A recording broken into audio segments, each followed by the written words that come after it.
Okay, Avi, hi. Avi Amiram, criminal lawyer in Israel, very great reputation. Tell me, our lawyer that you're representing, Zvi, is now over 80 days in detention with no evidence.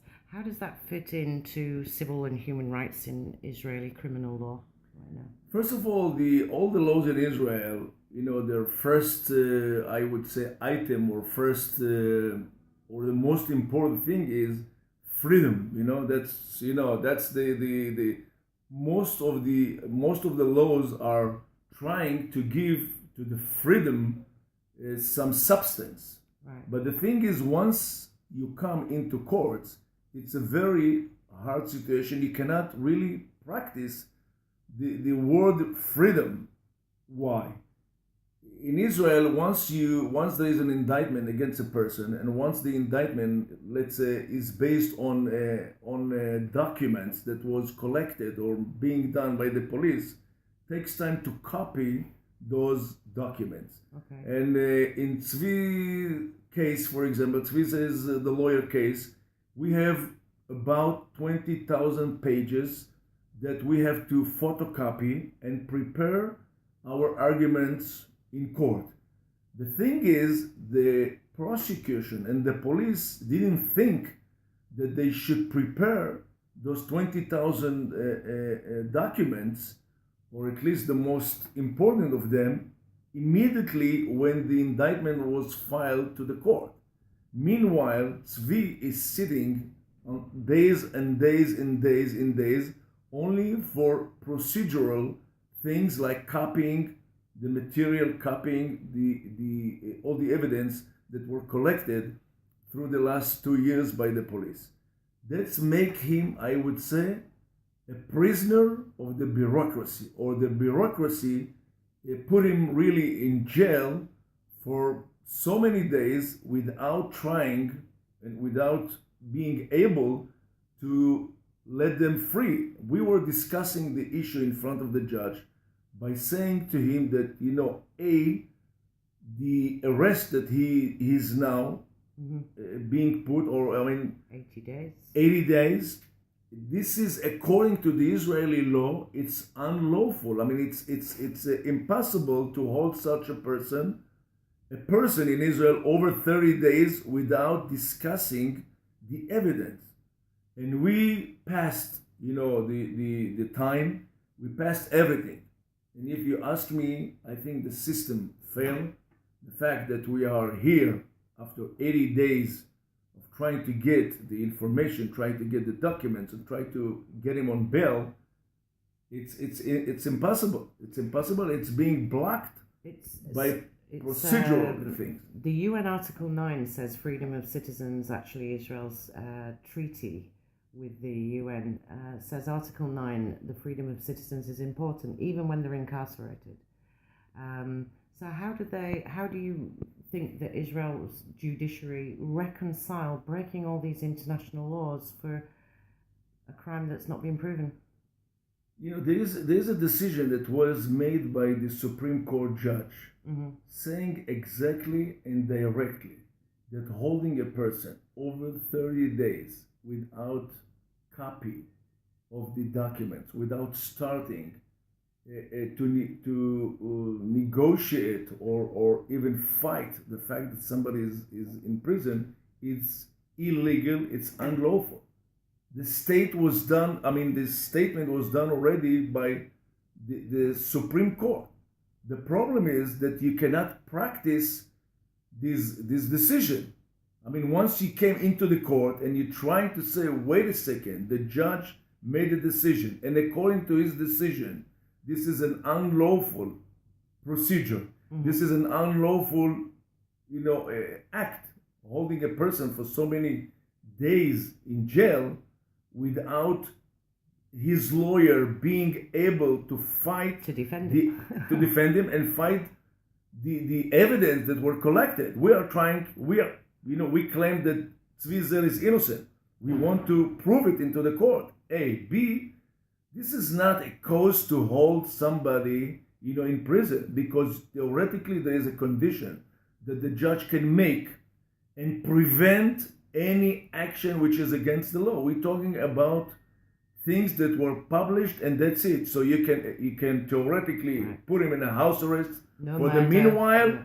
No internet, no computers, but at least fulfill the legislator command, let a person be free.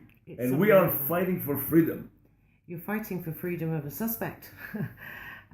First of all, I mean, the dangerousness that you measure here is murder, bodily violence, huge drug trading, or violence against women. Nothing like that's happened here. I mean, it's not a surprise, or I'm not surprised that the request to arrest Tzvika Zer to the end of the proceeding doesn't hold or doesn't have any precedent or any case that somebody like Tzvika was holding for so many days. Mm-hmm. In the court sessions, in the court decisions that we know, there is no such case when somebody is being so many days, in jail for such a cause of publishing stuff in sites. Well, he actually publishes in English to the UN about this very thing. Do you know how many reports he's written about detention without trial? He's already written this, and for years he's been a target of the state for actually challenging all these laws and the abuse of these laws, and now he sits in prison. The very person who's been writing about it for 5 years. Unbelievable. I would say that Tzvika Zer now is a victim of the system.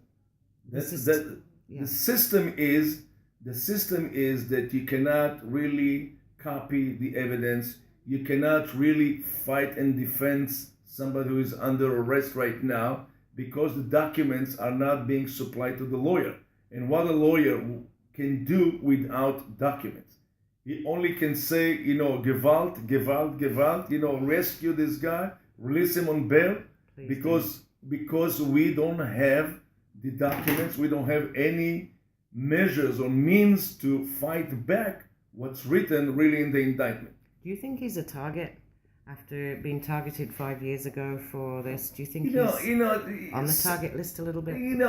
Saying a target or not target, I'm not. I want to see. Conspiracy. I would like to see evidence before I say something, because the evidence can tell me, what exactly was done. Till now, there's an indictment which was written by the prosecutor.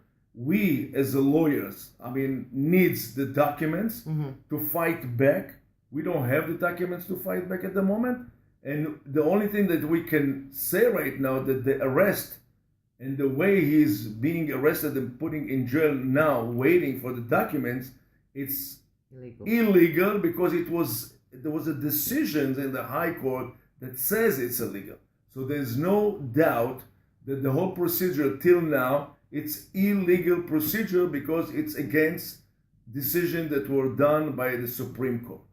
And we are trying to implement the Supreme Court decisions. How do you do that? Because you're a criminal lawyer, and I meet a lot of lawyers, Avi, and I've done videos of tons of lawyers. You're working in a system that's illegal. Time after time, I see illegal decisions over and over again in all kinds. How do you work in an illegal system? We are trying to bring justice into the system. We're trying to show that the people now that under Tzvika, for example, he shouldn't be behind bars.